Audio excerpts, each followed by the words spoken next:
KDMC Thackeray गटाचे गटनेते उमेश बोरगावकर यांच्या नवीन कार्यालयाचे उद्घाटन आमदार वरुण सरदेसाई यांच्या हस्ते उत्साहात पार पडले।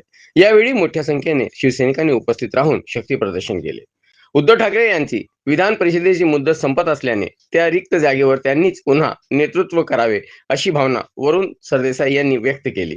महाविकास आघाडीच्या घटक पक्षांशी चर्चा करून उद्धव ठाकरे जो निर्णय घेतील तो सर्वांना मान्य असेल असे सरदेसाई यांनी स्पष्ट केले।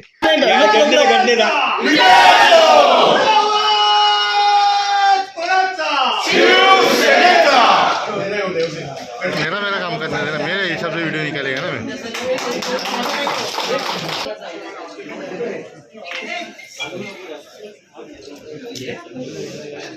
आज कल्याण डोंबिवली महानगरपालिकेतील शिवसेना उद्धव बाळासाहेब ठाकरे पक्षाचे जे आमचे गटनेते आहेत उमेश बोरगावकर साहेब यांच्या दालनाचं उद्घाटन हे अतिशय आनंदाच्या वातावरणात झालेलं आहे। कल्याण डोंबिवली महानगरपालिकेची निवडणूक ही कशी झाली हे केवळ इकडच्या जनतेला नाही तर संपूर्ण महाराष्ट्राला माहिती आहे। एका बाजूला धनशक्ती विरुद्ध जनशक्ती, जनशक्ती ही आमच्या बाजूला होती।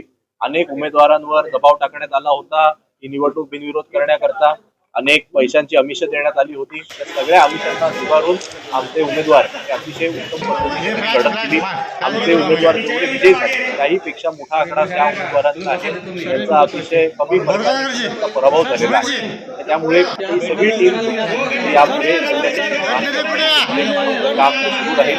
आज त्या दालनाचा आहे, त्या दालनाच्या माध्यमातून जे सर्वसामान्य नागरिक आहेत त्यांच्या छोट्या मोठ्या सगळ्या प्रश्नांना शिवसैनिक नगरसेवक हे वाचा फोडतील।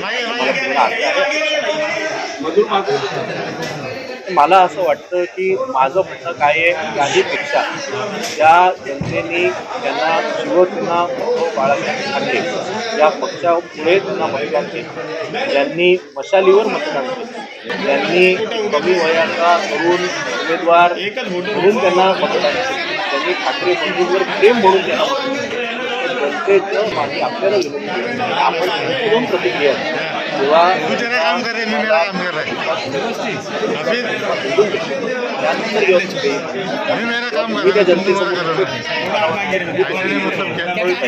मला असं वाटतं की आजचा दिवस परत एकदा जनशक्ती विरुद्ध जनशक्ती आणि या सगळ्याला सामोरं जाऊन सगळ्याला सामोरं जाऊन आमचे जे महानगरसेवक आम्ही सगळे सोबत आहोत त्यांची जी मत आहे त्यानंतर सत्ता स्थापनेपर्यंत सुद्धा जो काही संघर्ष झालेला आहे, मला वाटतं एखादा नेटफ्लिक्सचा शो बनेल असं या कल्याण